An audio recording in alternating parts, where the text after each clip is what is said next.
And hello, horror fans, and welcome back to another episode of the Zone TV Movie Entertainment with me, your host Jonathan. Once again, bringing you my thoughts and movie review for the brand new film, The Strangers Chapter 2.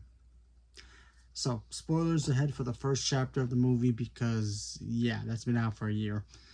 So, I saw the first chapter, the first chapter last year. Wasn't really sure if it was a sequel, prequel, but apparently this is a new trilogy of a new kind of like a reboot in a way, but it's basically the same people killing people story. So we all know from the first, if you've seen the first one, we know that our main character, um, played by give me a minute, what's her name? Madison Patch, probably butchered that. She plays Cherry Blossom in Riverdale. If you guys know her, that's her where she's really based off of. She's back, and her and her boyfriend, the first film, they go to this town. Their car gets to be fixed. What else is new in horror movies? And then of course strangers start showing up and start going after them, and they nearly kill them to death. Kill the boyfriend or the fiance. He dies in the first one, and now the second film is basically picks up where the first one left off, where she's on the brink of death, but she's in the hospital this time around, and the strangers want revenge, and they go after her to finish off what they started. And the story here is basically it reminds me of Laurie Strode from the Halloween franchise, played by Jamie Lee Curtis, where the first movie Michael Myers goes after Laurel. She's the babysitter, she does a thing, she gets attacked by Michael Myers, then she ends up in the hospital, and the sequel is her surviving in the hospital the whole movie to fight Michael. And that one's basically the same concept, except this one does take place a little bit outside of the hospital as well, so I thought that stuff was cool. There's some pretty cool tension scenes in here that though are pretty interesting. Obviously, if you've seen the trailer, there's a really cool moment where she's in a car. She's not really sure these people if she can trust them or not. She starts thinking that, oh, are they the people after me, or are there something that I think she could help me? You get that kind of attention. So I thought that was pretty interesting as well. The dialogue is still whatever, so go figure. There are a couple scenes in here that make like no sense to me. One in particular where there's I don't want to spoil it for you, but if you don't really care, I'm gonna leave my hand up for the spoiler.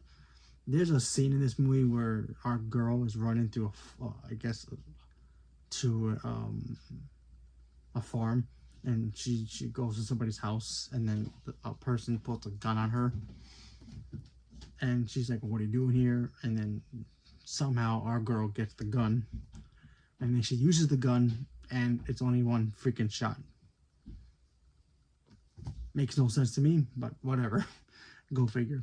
So, what can you do about that? But whatever. I don't think I've ever seen a horror movie where there's only a weapon that has like one bullet. But go figure. There's also a scene here that really surprised me that involves an animal attacking somebody, and I'm watching, I'm like, this is something new. Maybe the killer send it off to hunt the person that they're after, and this animal just shows up and it starts attacking. I'm like, I mean, you can clearly tell CG, obviously, but not bad for CG. Not bad. I mean, for a low budget film, the animal CG was not bad. I mean, you can clearly tell it was CG, obviously, but it wasn't so noticeable. But for a person like me, I've seen movies so many times, I know the difference. You look at it, you're like, clean, not bad. A couple areas here and there you could have touched up, but whatever. It was obviously for the budget, but not bad. So that was pretty interesting. And of course, our main girl, being the survivor that she is, she went through hell in this movie. Like, there are moments in here I'm like, she should be dead. Like, literally dead. But women like her, the strong, resilient ones, they usually tend to have superpowers that don't make them die in horror movies. So go figure. But excuse me. But yeah, honestly, the second film was just okay too. Just like the first one. I still enjoy the first one. It has its moments where it's cool and moments it's not, but same thing here. And I'm not looking for Oscars. I'm not looking for winning best screenplay or whatever. But still, it's a fun little film. If you have nothing else to watch, can't go see DiCaprio's movie, maybe Soda or whatever, or Demon Slayer or whatever it is, and you want to go have a little fun at the movies, give it a shot. If it's not for you, it's not for you. If you go in there and you think it's stupid, hey, that's cool too, no problem. But if you go in there and thinking, not bad, it was alright, that's how I feel. It was just okay. First one and the second one. Tell you the truth, I like these two movies better than the original. And that horrible sequel. I thought the sequel was okay for its time, and then as I watched it now, watch it back now, it's like, no. The original was better than that sequel that they gave us, but these two, so far, better. And there's a little post-credit scene, so just in case you want to stay, you're curious about if there's a post-credit scene. There's a post-credit scene. Just letting you know. So, leave me a comment below. Let me know what you guys thought about The Strangers Chapter 2. Did you watch the first one? Did you like it? Did you watch the original?